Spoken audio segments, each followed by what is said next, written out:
siya'y papurihan, Diyos ng lahat o papuri sa kaitaasan, siya'y papurihan ngayon at magpakailanman. Umawit ang daigdigan, lahat ng naroroon. Umawit ang sangkatauhan, purihin ng Panginoon. Papuri sa kaitaasan, siya'y papurihan, Diyos ng lahat o papuri sa kaitaasan, siya'y papurihan ngayon at magpakailanman.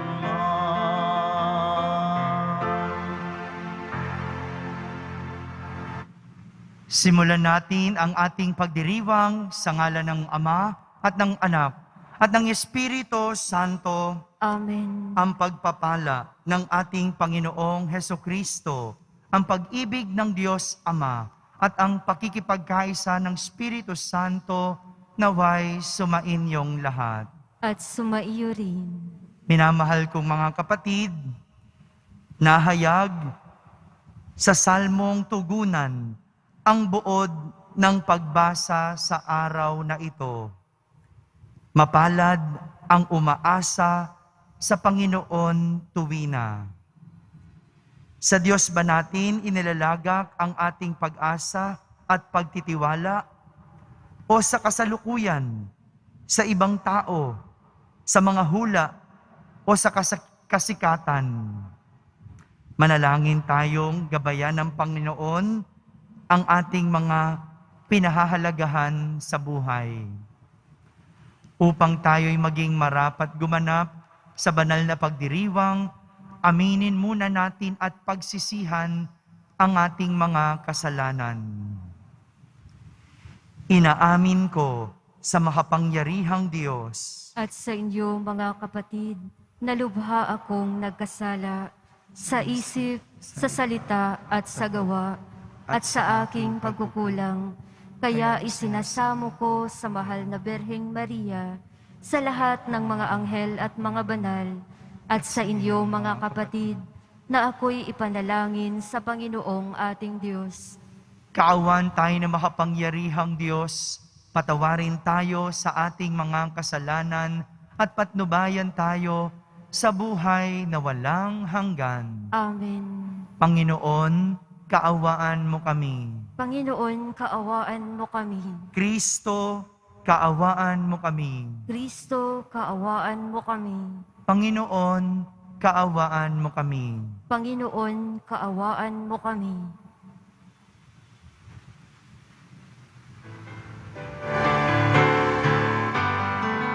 Papuri sa Diyos, papuri sa Diyos, papuri sa Diyos sa kaitaasan, at sa lupa'y kapayapaan, at sa lupa'y kapayapaan sa mga taong kinalulugdan niya. Pinupuri ka namin, dinarangal ka namin, sinasamba ka namin, ipinagbubunyi ka namin, pinasasalamatan ka namin, dahil sa dakila mong angking kapurihan. Panginoong Diyos, Hari ng langit, Diyos Amang makapangyarihan sa lahat, Panginoong Hesukristo, bugtong na anak, Panginoong Diyos, Kordero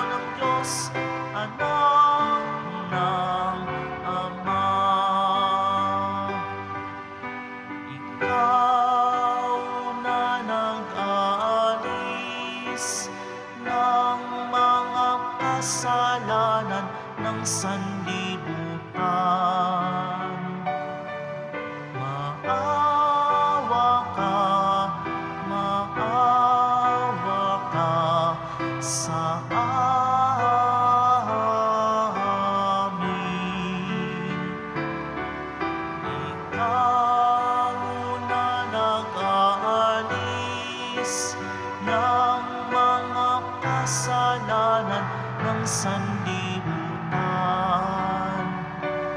Tanggapin mo ang aming kahilingan. Tanggapin mo ang aming kahilingan. Ikaw na naluluklok sa kanan ng Ama. Maawa ka sa amin, sapagkat ikaw lamang ang banal at ang kataas-taasan. Ikaw lamang, O Jesucristo, ang Panginoon, kasama ng Espiritu Santo sa kadakilaan ng Diyos Ama. Amen. Ng Diyos Ama. Amen. Papuri sa Diyos. Papuri sa Diyos. Papuri sa Diyos sa kaitaasan.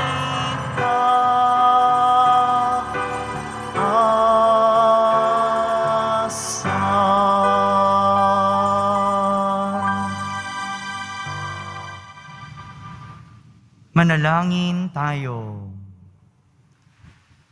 Ama naming makapangyarihan, pinangangatawanan mong manahan sa mga may loobin, tapat at maaasahan. Sa kagandahang loob mo, kami naway makapamuhay bilang mga mapalad na maging iyong tahanan. Sa pamamagitan ni Jesucristo, kasama ng Espiritu Santo, magpa sa walang hanggan. Amen. Magsiupo na po ang lahat.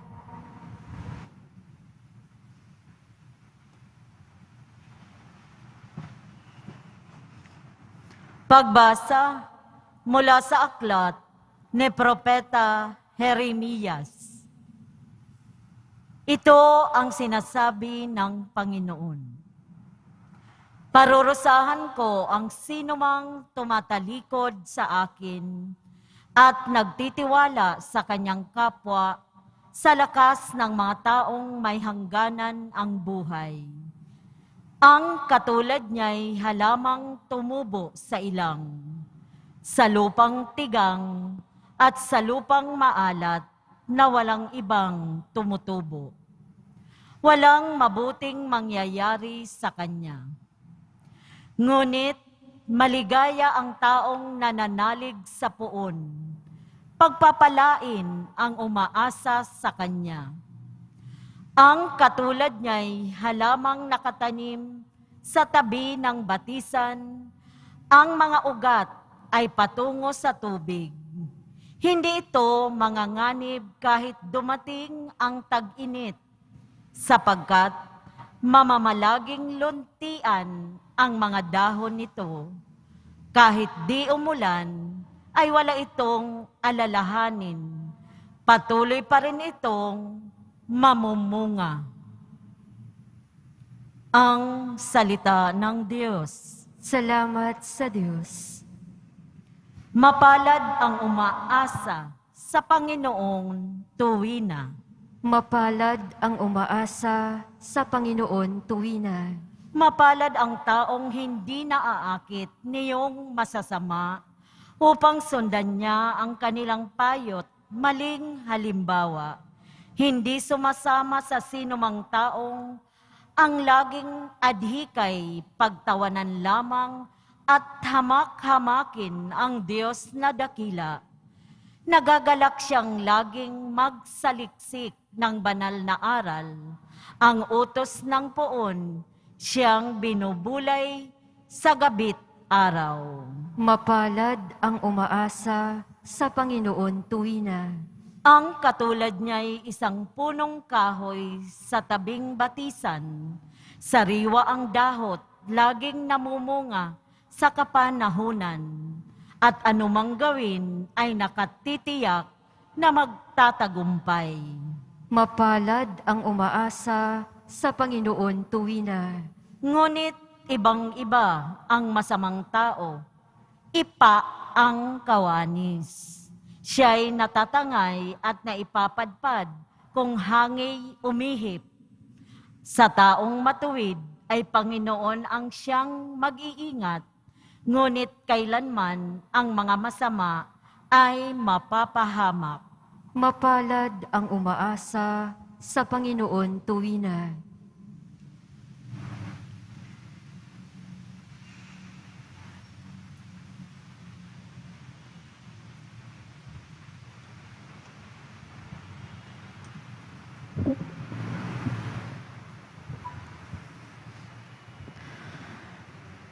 Pagbasa mula sa unang sulat ni Apostol San Pablo sa mga taga-Korinto. Mga kapatid, kung pinangangaral namin si Kristo'y muling nabuhay, ano't sinasabi ng ilan sa inyo na hindi bubuhayin muli ang mga patay? Kung hindi bubuhayin muli ang mga patay, hindi rin muling binuhay si Kristo. At kung hindi muli binuhay si Kristo, kayo'y hindi na nahahango sa inyong mga kasalanan at walang tuturan ang inyong pananampalataya. Hindi lamang iyan, lilitaw pa na ang lahat ng nanampalataya na nananalig kay Kristo ay napahamak kung ang pag-asa natin kay Kristo ay para sa buhay na ito lamang. Tayo na ang pinakakawawa sa lahat ng tao. Ngunit ang totoo, si Kristo'y muling binuhay bilang katibayan na muling bubuhayin ang mga patay. Ang salita ng Diyos. Salamat sa Diyos. Magsitayo po ang lahat.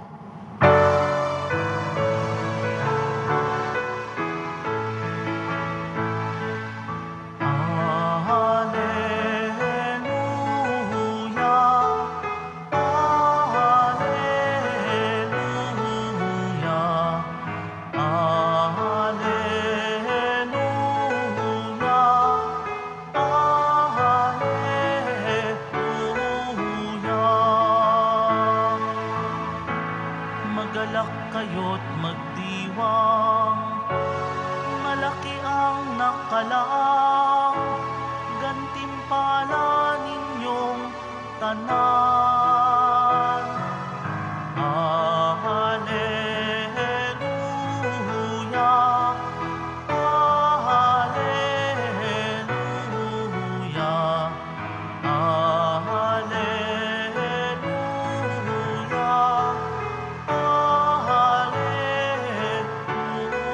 Alleluia.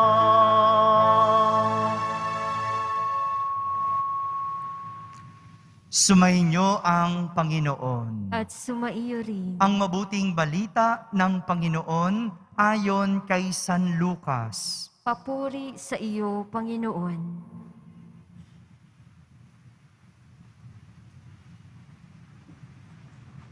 Noong panahong iyon, bumaba si Jesus kasama ang 12 at tumayo siya sa isang patag na lugar. Naroon ang marami sa kanyang mga alagad at ang napakaraming tao buhat sa Judea at Jerusalem at sa mga bayan sa baybaying dagat ng Tiro at Sidon. Tumingin si Jesus sa mga alagad at kanyang sinabi, "Mapalad kayong mga dukha, sapagkat ang Diyos ang maghahari sa inyo.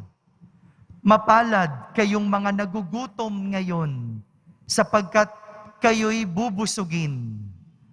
Mapalad kayong mga tumatangis ngayon, sapagkat kayo'y magagalak. Mapalad kayo kung dahil sa anak ng tao, kayo'y kinapopootan, ipinagtatabuyan at inaalimura ng mga tao. At pati ang inyong pangalan ay kinasusuklaman. Magalak kayo at lumukso sa tuwa kung ito'y mangyari, sapagkat malaki ang inyong gantimpala sa langit. Gayon din ang ginawa ng kanilang mga ninuno sa mga propeta. Ngunit sa aba ninyong mga mayayaman, sapagkat nagtamasa na kayo ng kaginhawahan. Sa aba ninyong mga busog ngayon, sapagkat kayo'y magugutom. Sa aba ninyong nagsisitawa ngayon, sapagkat kayo'y magdadalamhati at magsisitangis. Sa aba ninyo, kung kayo'y pinupuri ng lahat ng tao, sapagkat gayon din ang ginawa ng kanilang mga ninuno sa mga bulaang propeta. Mga kapatid, ang mabuting balita ng Panginoon. Pinupuri ka namin, Panginoong Hesukristo. Magsiupo na po ang lahat. Isang magandang araw po sa inyong lahat. Pakibati mo naman ang katabi mo. Magandang araw.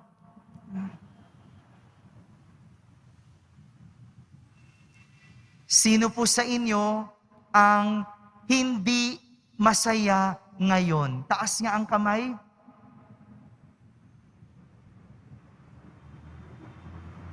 Ako lang?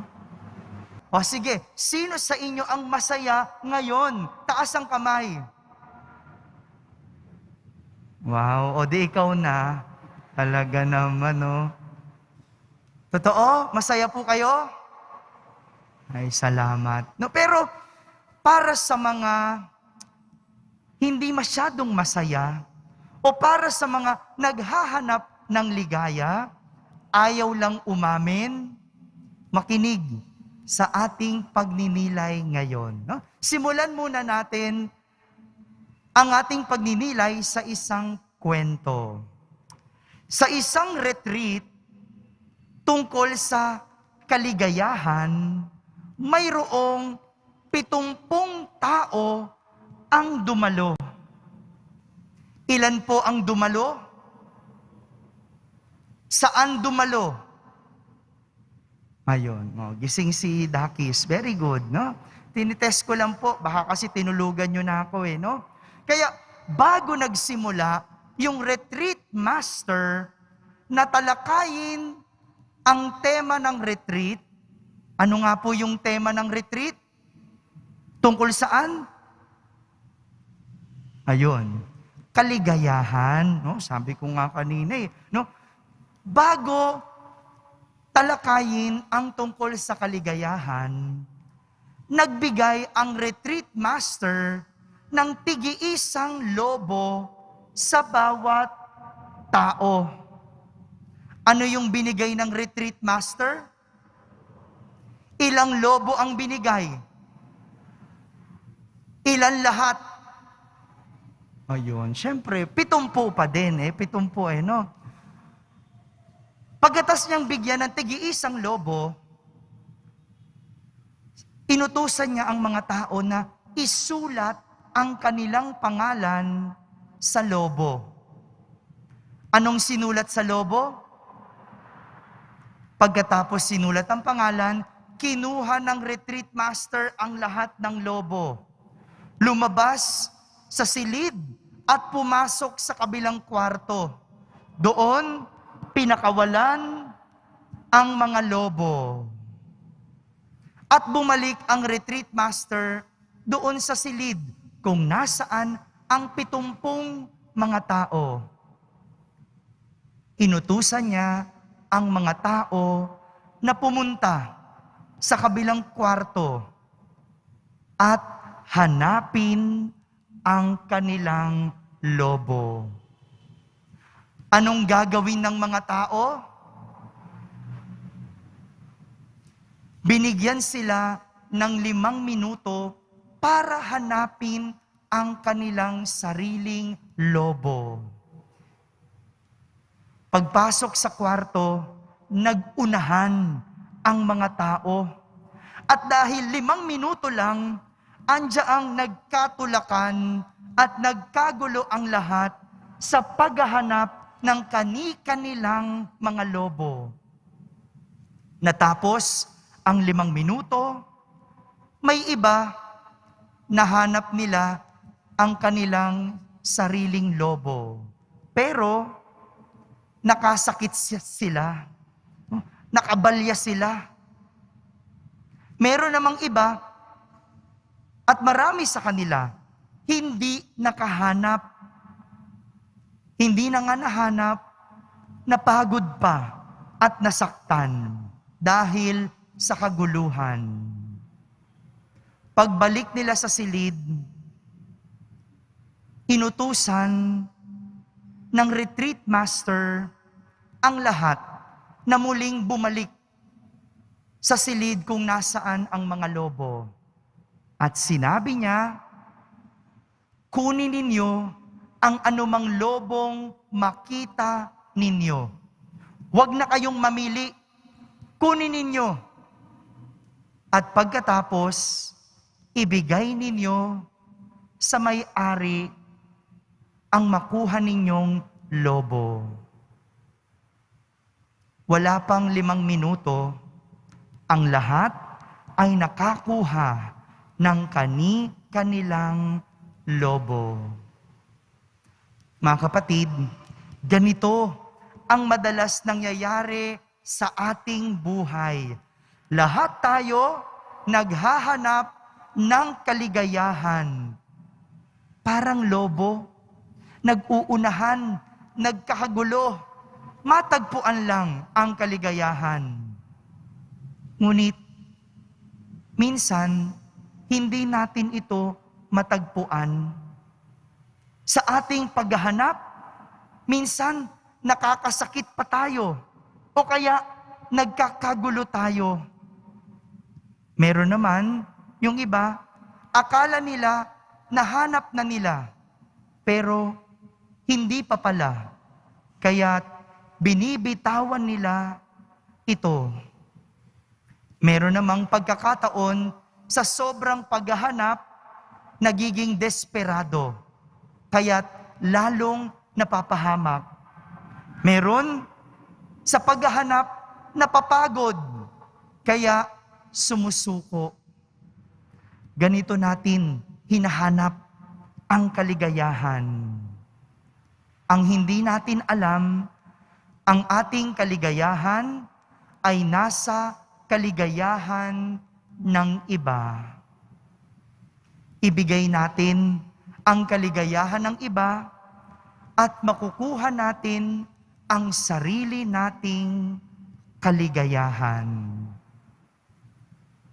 Parang ganito ang mga sinasabi ng ating mga pagbasa sa linggong ito. Parang kaligayahan, palitan mo lang ng pagpapala. Hindi naman natin mapaghihiwalay yung dalawa. Kapag ikaw ay pinagpala, ikaw ay magiging maligaya. At para maging maligaya, hinahanap mo ang pagpapala. Parang ganito, yung tinuturo ni Jesus tungkol sa aral ng pagpapala. Marahil, noong panahon ni Jesus, ang mga tao ay naghahanap ng pagpapala para maging maligaya. Sa panahon natin, kung saan-saan tayo pumupunta, matagpuan lang ang pagpapala. O hindi ba, may iba, pumipila sa loto. Baka sakaling palarin dahil pakiramdam ng iba, sa pera matatagpuan ang kaligayahan. Meron naman ang iba, pumupunta sa ibang bansa. Wala nang pag-asang Pilipinas. Mag-a-abroad na lang ako. Wala naman akong matinong buhay dito. Pero sa abroad, sigurado ako, meron. Diba? Kaya nga ang haba-haba ng pila sa mga embassy, sa mga applyan ng mga trabaho abroad. O kaya, ang iba, sa material, yung kayod ng kayod, halos hindi na umuwi, 18 oras nagtatrabaho sa isang araw dahil kailangang kumita, dahil kailangan may pagsustento, dahil ito ang magiging kaligayahan ng buhay. Valentine's bukas, may iba malungkot kasi walang kasintahan. Kaya nga, hanap ng hanap ang iba. Hanap ng hanap kasi pakiramdam sa tao makikita ang kaligayahan. O, hindi po. May ibang may asawa, malungkot. 'Di ba? Wala sa tao. Mga kapatid, hindi sa lugar, hindi sa bagay o tao matatagpuan ang kaligayahan at pagpapala gaya ng itinuturo ni Jesus, kundi sa karanasan ng buhay. Sa karanasan ng buhay, matatagpuan ang tunay na pagpapala at kaligayahan. Tulad na lang ng sinabi ni Jesus, gaya ng paghihirap, pagsubok, kagutuman, at dalamhati. Kaligayahan, pagsubok, kaligayahan, gutom. Tama ba kayo ng rinig? Opo, tama. Tama kayo ng rinig. Ibig sabihin ba nito, ang mga magagandang bagay, wala doon ang kapalaran? Ibig sabihin ba, dapat magdusa para lang palarin at maging masaya? Hindi po. Dahil regalo ang magagandang bagay ng Diyos. Kung ikaw ay makapag-abroad, regalo yan ng Diyos. Kung ikaw ay magkaroon ng magandang trabaho, regalo yan ng Diyos. Kung ikaw ay tumama sa loto, regalo rin sa iyo ng Diyos. Kung ikaw ay magkaroon ng kadate ngayong Valentine's Day, regalo rin yan ng Diyos. Pero ang sinasabi, hindi lang sa mga ito matatagpuan ang pagpapala.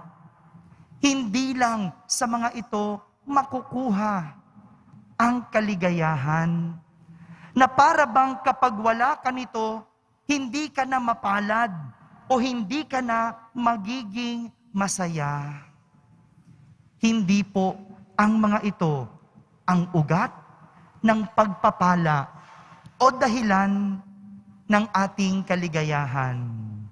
Kaya nga, sinasabi ni Propeta Jeremias sa ating unang pagbasa, kapag sa material o mga bagay sa mundo natin ikinakabit ang pagpapala at kasiyahan, para kang halaman na tumutubo sa ilang, sa lupaing tigang at sa lupang maalat na walang ibang tumutubo.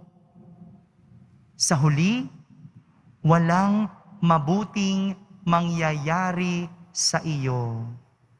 Sa makatuwid, kapag ikaw ay tumitingin sa material para lang maligayahan, kung ikaw ay naghahanap ng tao o lugar para maramdaman ang pagpapala, mababaw ang iyong pagtingin.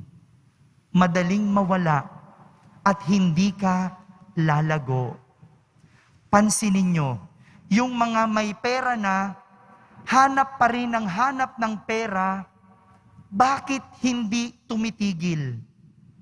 Kasi hindi naman talaga lumalago. Nagiging ganid lang. Yung iba, papalit-palit ng boyfriend o ng girlfriend. Bakit? Kasi wala naman talaga sa tao ang kaligayahan. Kaya nga, ang sinasabi ni Jesus, ang tunay na pagpapala at kaligayahan ay makikita sa bawat karanasan. Dahil sa karanasan, natututo tayong magtiwala sa Diyos.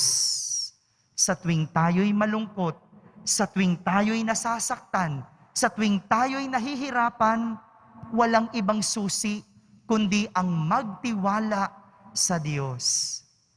Kaya nga sinasabi ng ating salmong responsoryo, mapalad ang umaasa sa Panginoon tuwina. Mapalad ang umaasa sa Panginoon tuwina.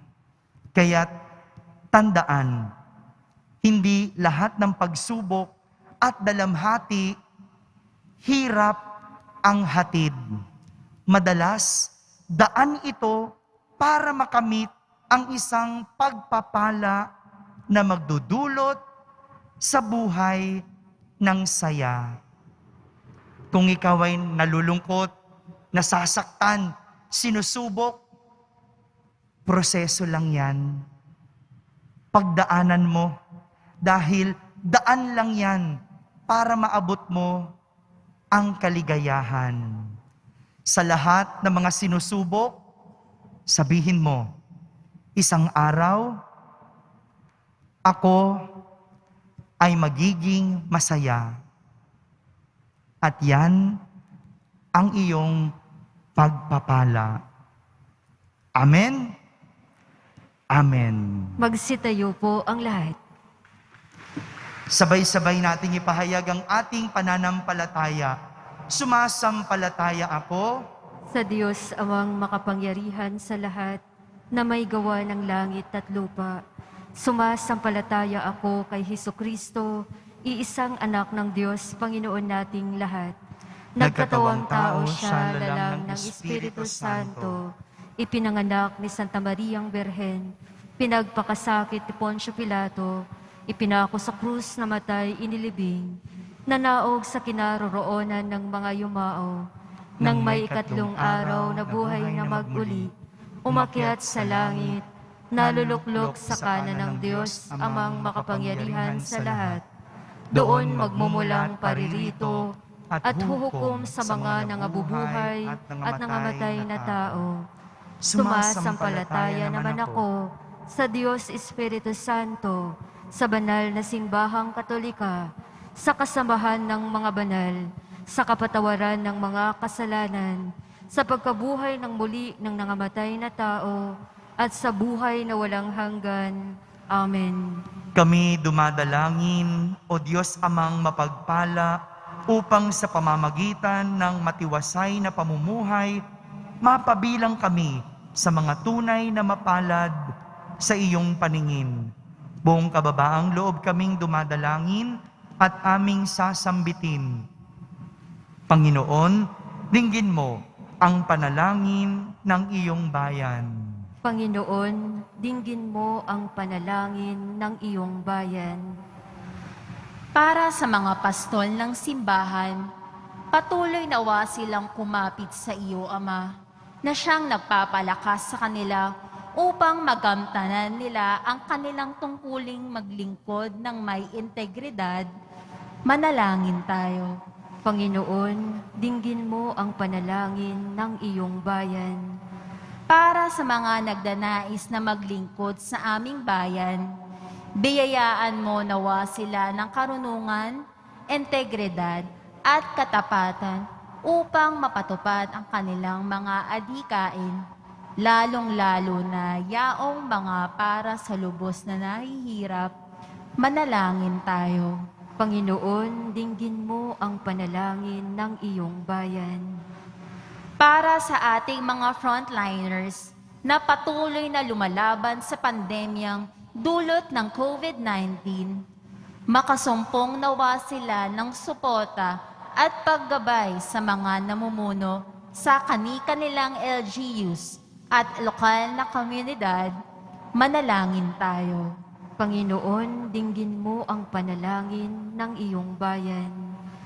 Para sa aming lahat na nagtitipon ngayon, tulungan mo kami sa aming adikaing magpapabuti sa pamamagitan ng patuloy na pagmamahal sa kapwa upang mapabilang kami sa mga taong mapapalad sa harap mo, O Diyos. Manalangin tayo. Panginoon, dinggin mo ang panalangin ng iyong bayan. Para sa mga kapatid naming pumanaw, kahabagan nawa sila upang ganap silang makasapit sa buhay na walang hanggan. Manalangin tayo. Panginoon, dinggin mo ang panalangin ng iyong bayan. Sa katahimikan, tayo'y humingi ng pagpapala sa ating Diyos.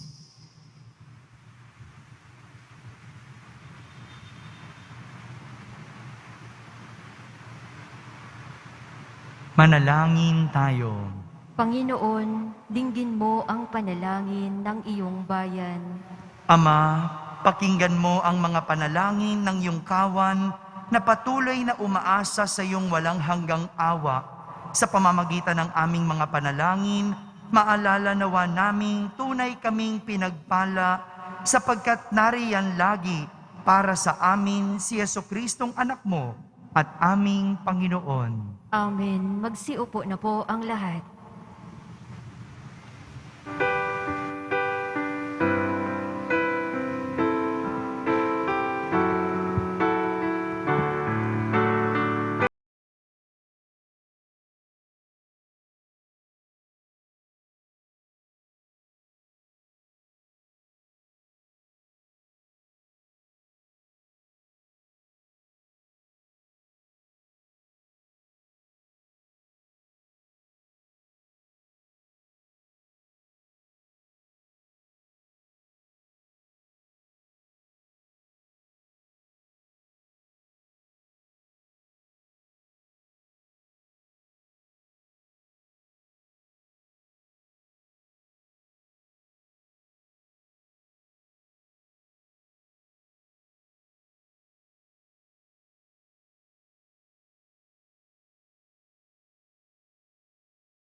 Manalangin kayo mga kapatid upang ang paghahain natin ay kalugdan ng Diyos amang makapangyarihan. Tanggapin nawa ng Panginoon itong paghahain sa iyong mga kamay, sa kapurihan niya at karangalan, sa ating kapakinabangan at sa buong sambayanan niyang banal. Ama naming lumikha, kami naway dalisayin at panibaguhin ng aming gaganaping paghahain.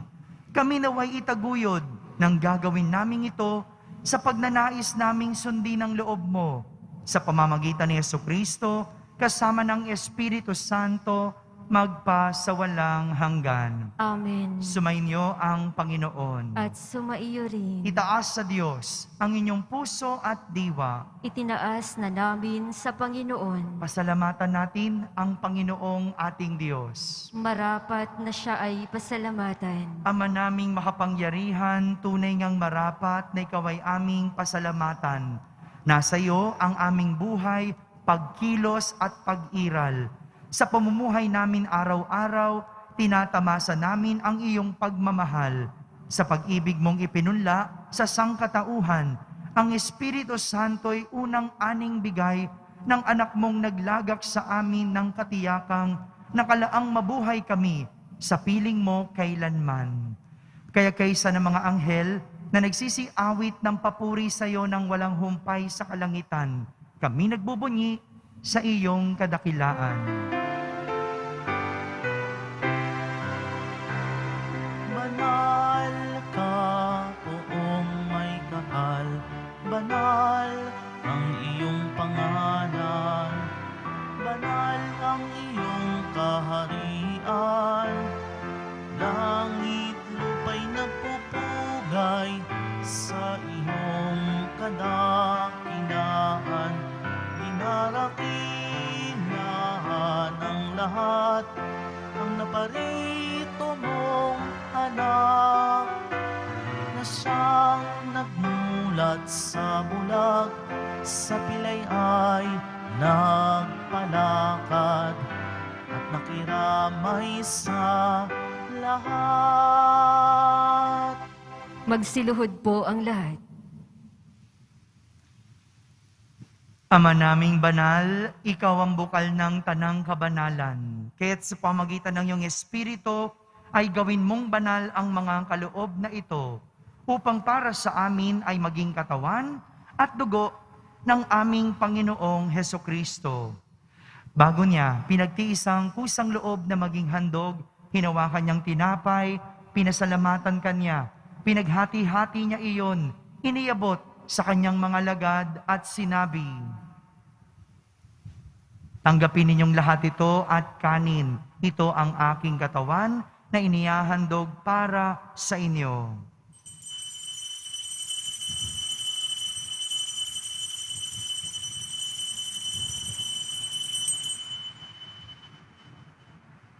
Gayon din naman, nung matapos ang hapunan, hinawakan niyang kalis, muli kanyang pinasalamatan. Iniabot niya ang kalis sa kanyang mga lagad at sinabi, "Tanggapin ninyong lahat ito at inumin.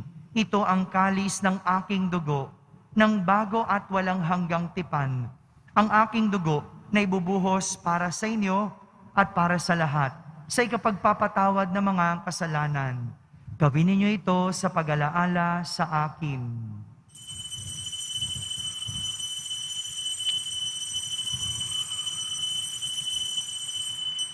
Magsitayo po ang lahat. Ipagbunyi natin ang misteryo ng pananampalataya. Si Kristo ay gunitain, sarili ay inihain. Bilang pagkait inumin, pinagsasaluhan natin hanggang sa siya'y dumating. Ama, ginagawa namin ngayon ang pag-alaala sa pagkamatay at muling pagkabuhay ng iyong anak.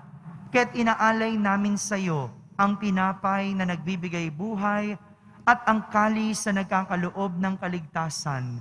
Kami nagpapasalamat dahil kami iyong minarapat na tumayo sa harap mo para maglingkod sa iyo. Isinasamo namin kaming magsasalo-salo sa katawan at dugo ni Kristo ay mabuklod sa pagkakaisa sa pamamagitan ng Espiritu Santo. Ama, lingapin mo ang iyong simbahang laganap sa buong daigdig. Puspusin mo kami sa pag-ibig, kaysa ni Francisco na aming Papa, ni Jose na aming Obispo at ng Tanang Kaparian. Alalahanin mo rin ang mga kapatid naming nahimlay na may pag-asang sila'y muling mabubuhay. Gayon din ang lahat ng mga pumanaw. Kaawan mo sila at patuloyin sa iyong kaliwanagan. Kaawan mo at pagindapating kaming lahat na makasalo sa iyong buhay na walang wakas.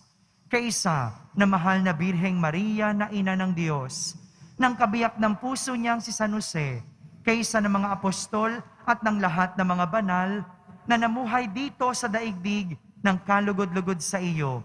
May pagdiwang nawa namin ang pagpupuri sa kararangal mo sa pamamagitan ng iyong anak na aming Panginoong Hesukristo. Sa pamamagitan ni Kristo, kasama niya at sa Kanya, ang lahat ng parangal at papuri ay sa iyo, Diyos amang makapangyarihan, kasama ng Espiritu Santo, magpa sa walang hanggan.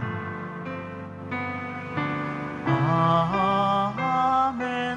Amen. Amen. Amen. Sa tagubilin ng mga nakahagaling na utos at turo ni Jesus na Panginoon natin at Diyos, ipahayag natin ng lakas loob. Ama namin, sumasalangit ka. Sambahin ang ngalan mo, mapasa amin ang kaharian mo, sundin ang loob mo dito sa lupa para nang sa langit. Bigyan mo kami ngayon ng aming kakanin sa araw-araw at patawarin mo kami sa aming mga sala para ng pagpapatawad namin sa nagkakasala sa amin. At huwag mo kaming ipahintulot sa tukso, at iadya mo kami sa lahat ng masama. Hinihiling namin kami iadya sa lahat ng masama, pagkalooban ng kapayapaan araw-araw, iligtas sa kasalanan at ilayo sa lahat ng kapahamakan.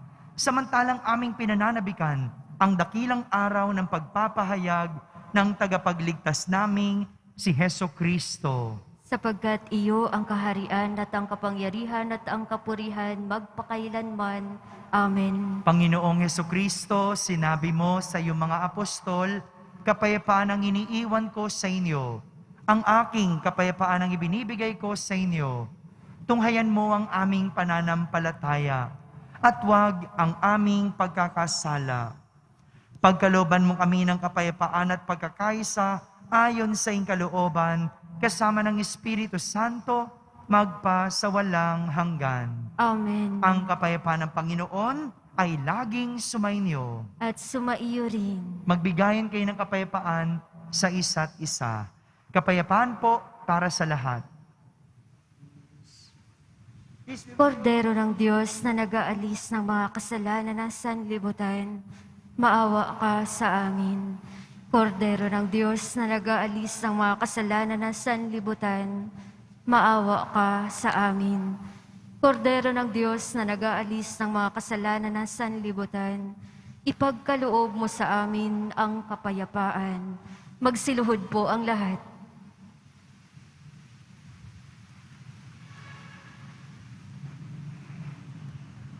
Ito ang kordero ng Diyos. Itong nag-aalis ng mga kasalanan ng sanlibutan. Mapalad ang mga inaaniyahan sa kaniyang piging. Panginoon, hindi ako karapat-dapat na magpatuloy sa iyo, ngunit sa isang salita mo lamang ay gagaling na ako. Ang katawan ni Kristo. Amen.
Manalangin tayo.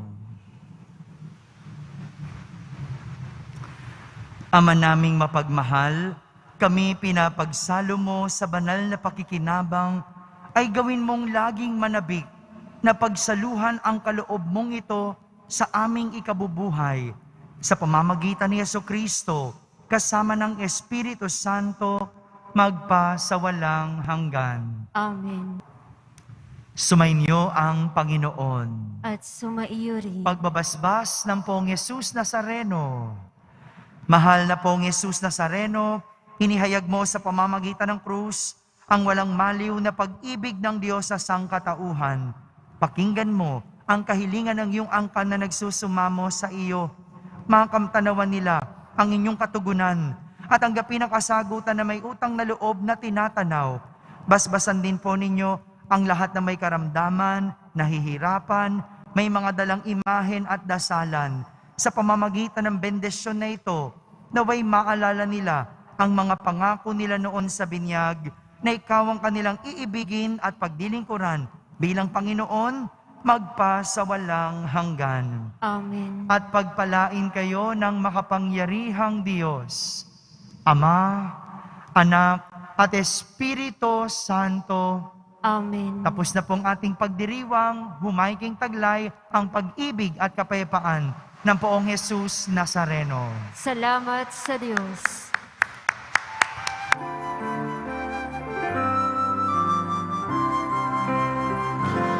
Nuestro Padre Jesus Nazareno, sinasamba ka namin.